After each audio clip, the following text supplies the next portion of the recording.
Bonjour et bienvenue sur la chaîne de Puffinstrike. Et aujourd'hui, il s'agit de répondre à une question qui est posée souvent, que ce soit par les clients ou même sur Internet.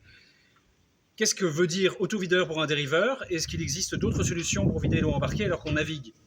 Autovideur, le principe du dériveur autovideur, c'est un principe assez moderne que vous ne trouverez pas sur des dériveurs de conception plus ancienne. Ici, par exemple, je suis à côté d'un bateau moderne qui, malgré tout, a une double coque, mais n'est pas en tant que tel autovideur. Auto-videur, comme le nom l'indique, dans le nom auto-videur, il y a se vider automatiquement.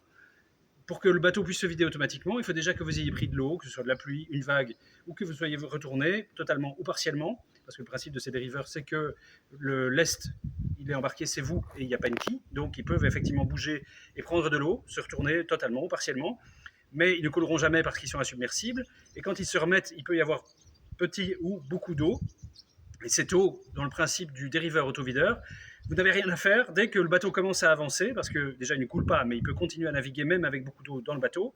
Cette eau s'échappe automatiquement. On ne le verra pas ici, mais normalement vous avez des trous à l'arrière du bateau et une forme de double coque qui permet à l'eau, par la simple vitesse du bateau, de s'évacuer.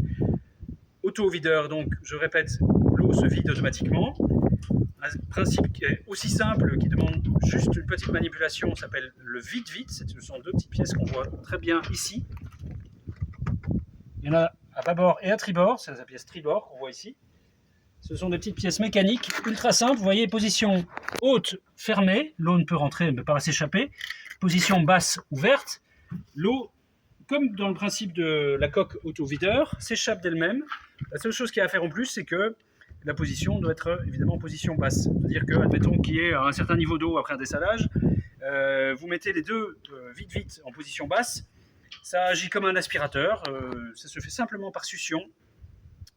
Donc il faut que vous avanciez, le bateau prend de la vitesse, vous n'avez plus rien à faire si ce n'est à les avoir mis en position basse. Donc celui-ci il est un peu particulier parce qu'il est un mélange entre une conception moderne de double coque et qui permet donc d'emprisonner beaucoup d'air pour rester insubmersible et flotter malgré qu'il y ait beaucoup d'eau embarquée, mais pas des trous à l'arrière, donc on ne peut pas dire que ce bateau-ci soit autovideur, mais encore un système entre guillemets plus ancien qui est appelé vide-vide. Donc voilà, vous l'aurez compris. Pour répondre à la question, qu'est-ce qu'un bateau autovideur qui se vide automatiquement? Il existe une alternative, le vide-vide. La troisième hypothèse, c'est il n'est ni autovideur, il n'y a pas de vide-vide. Malgré tout, vous avez toujours une écope, ou même parfois, il y a des pompes de cale que vous trouverez sur les bateaux plus gros qui permettent de vider l'eau alors même que vous naviguez.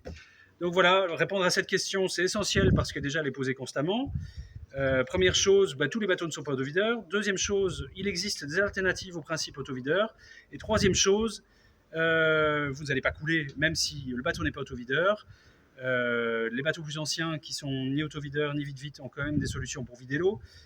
Et donc voilà, il faut retenir que les bateaux autovideurs sont des bateaux plus modernes et donc aussi plus chers à l'achat.